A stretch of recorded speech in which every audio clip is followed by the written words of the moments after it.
आज की रेसिपी बहुत ही ज़्यादा स्पेशल और बहुत ही ज़्यादा ख़ास है। गरम दूध में ब्रेड और इसके साथ अंडा डालें, हैरत अंगेज़ कमाल। देखिए रेसिपी को हम स्टार्ट कर लेते हैं। बिस्मिल्लाहिर्रहमानिर्रहीम।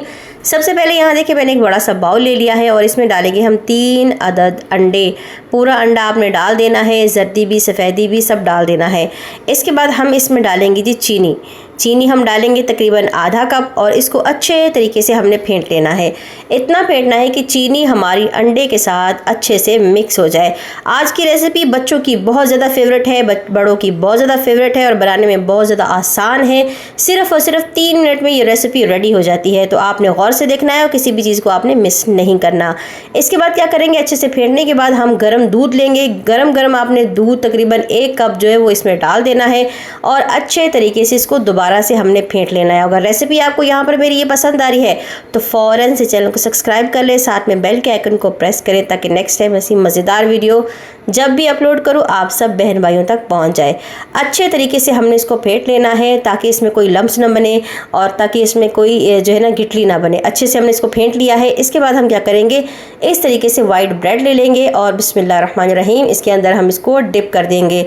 इस तरह से हमने दोनों तरफ से वाइट ब्रेड को अच्छे तरीके से डिप कर लेना है ताकि ब्रेड अपने अंदर दूध को और अंडे को सोक कर ले। और जब ब्रेड अपने अंदर दूध और अंडा सोक कर लेगी तो इससे क्या होगा कि ये बहुत ज़्यादा सॉफ्ट बनेगा और अंदर से बहुत ज़्यादा यमी बनेगा। इसके साथ यहाँ देखिए हमने इसको निकाल लेना है और यहाँ देखिए मैंने पैन को गर्म कर लिया है। इसमें डालेंगे 1 चम्मच घी। स्पेशल तो ये है कि आप घी का इस्तेमाल करें, अगर घी नहीं है तो आप कुकिंग ऑयल का भी इस्तेमाल कर सकते हैं। इसके बाद सिंपल हम क्या करेंगे, जो हमने ब्रेड निकाला था वो फ़ौरन हम इस पैन में डाल देंगे। थोड़ा सा घी को फैलाएंगे ताकि ये सारा घी अच्छे से फैल जाए। इसके बाद हमने ब्रेड का स्लाइस ले लेना है बिस्मिल्लाहिर्रहमानिर्रहीम और इस तरीके से हमने इसके ऊपर डाल देना है। थोड़ा सा हल्का सा हम इसको घुमाएंगे ताकि चारों तरफ इसे अच्छे से गर्म हो जाए और चारों तरफ से इसको घी जो है वो अच्छे से लग जाए। बहुत ही सिंपल सी रेसिपी है, बहुत ही ज़्यादा आसान है, छोटे बच्चे भी बना सकते हैं, लेकिन खाने में इतनी मज़ेदार है कि जब आप खाएंगे ना तो आपका हाथ नहीं रुक पाएगा।